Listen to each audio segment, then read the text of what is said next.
किसकी अशुभ छाया है ये?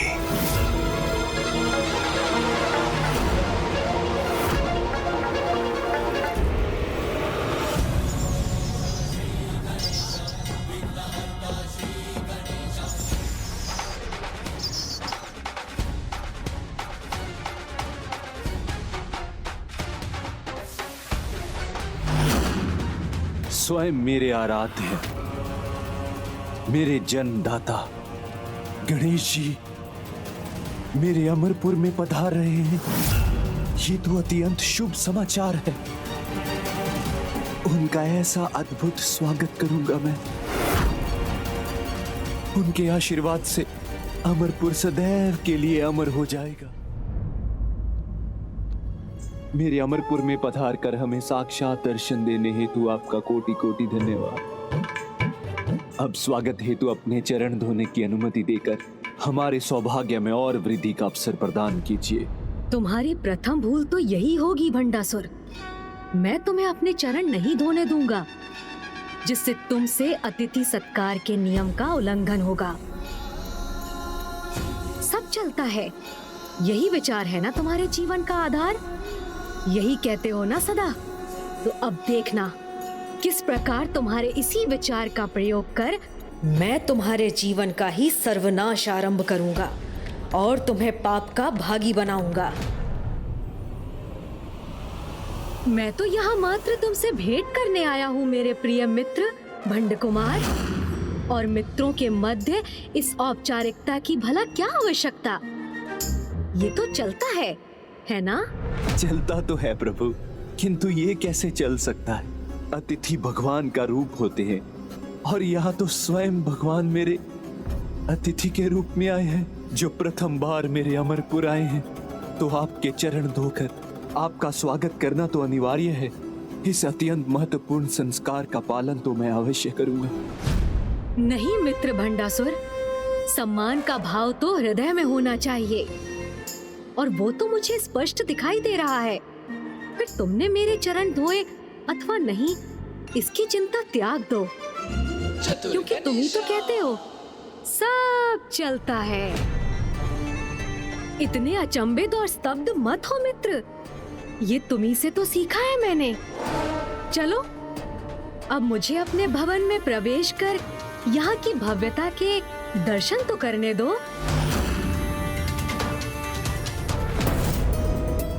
तो इस प्रकार अपने भवन में विघ्न का स्वागत करेगा भंडासुर।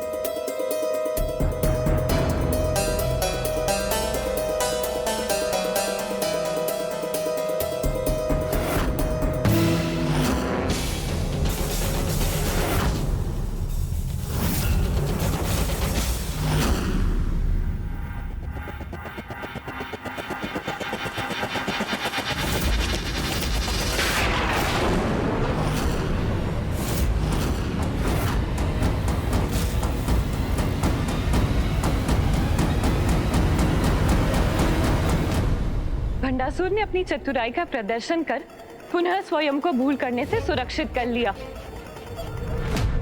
आपके लिए महत्वपूर्ण नहीं होगा प्रभु, किंतु मेरे लिए तो है। आपका सम्मान जो मेरे हृदय में है, इसका प्रदर्शन बाहर भी तो होना चाहिए प्रभु।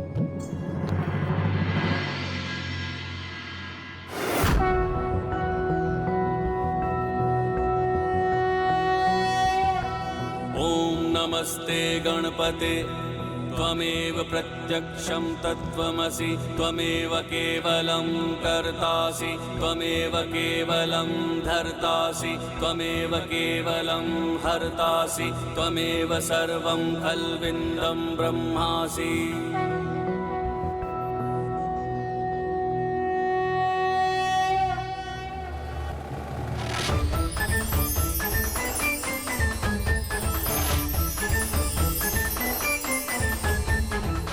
आइए प्रभु, हमारे अमरपुर में आपका स्वागत है।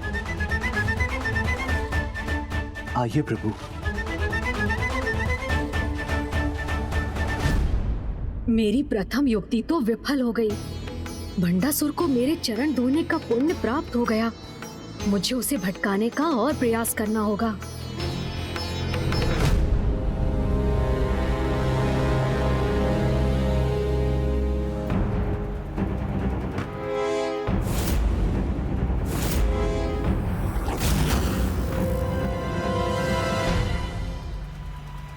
प्रणाम प्रभु।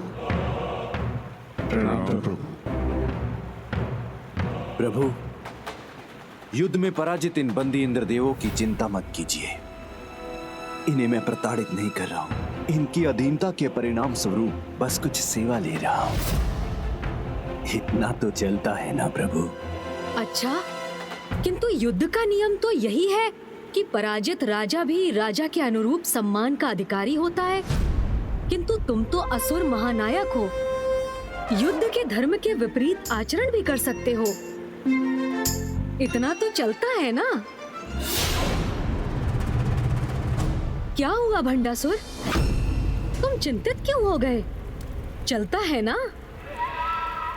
नहीं नहीं प्रभु, मुझसे कोई त्रुटि हुई है और मेरा कर्तव्य है कि मैं उसमें सुधार करूं। आज से इन्हें मेरी राजसभा में उपयुक्त आसन दिए जाएंगे। ओह, तो तुम अभी भी इन्हें अपने समक्ष ही रखना चाहते हो? उसके पीछे का प्रयोजन भी ज्ञात है मुझे कि कहीं ये मुक्त हो गए तो तुम्हारे विरुद्ध अपना संपूर्ण बल एकत्र कर तुम पर आक्रमण न कर दे, है ना? इसीलिए तुम बंदी बनाकर ही रखोगे इन्हें, कदाचित अपनी सुरक्षा के लिए। तो इतना तो चलता है ना? क्षमा कीजिए प्रथम पूज्य गणेश जी, कदाचित आप ये भूल रहे हैं कि ज्येष्ठ भ्राताश्री को महादेव का वरदान प्राप्त है। उन्हें कोई भी क्षति नहीं पहुंचा सकता। और ये दुर्बल इंद्रदेव, इनमें से तो किसी का इतना भी दुस्साहस नहीं मेरे भ्राता के समक्ष अपना शीश उठाने का भी दुस्साहस नहीं कर सकता। बस बहन दोमिनी, प्रभु यहाँ अतिथि के रूप में आए हैं, इसलिए इनका तनिक भी अपमान उचित नहीं। अब तो जो भी होगा वो मेरे पक्ष में ही होगा। यदि भंडासुर ने मेरे कारण इन इंद्रदेव को मुक्त कर दिया तो ये अति उत्तम होगा, और यदि इसने ऐसा नहीं किया तो ये इसकी प्रथम बड़ी भूल होगी। प्रभु, मेरा इन्हें यहाँ रखने में कोई गुप्त प्रयोजन नहीं, और अब आपके मार्गदर्शन के अनुसार मैं वही करूंगा जो उचित है। इनके साथ राजाओं के अनुरूप व्यवहार करूंगा मैं।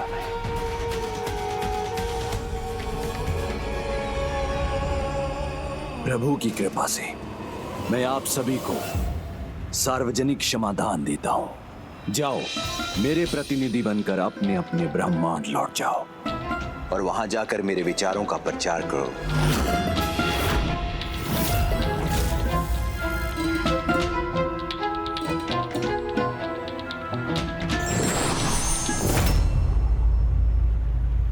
मेरी इतनी सफलता पर्याप्त नहीं, इससे कोई भूल तो करानी ही होगी मुझे। अब मैं समझ गया कि आप क्यों पधारे हैं यहाँ।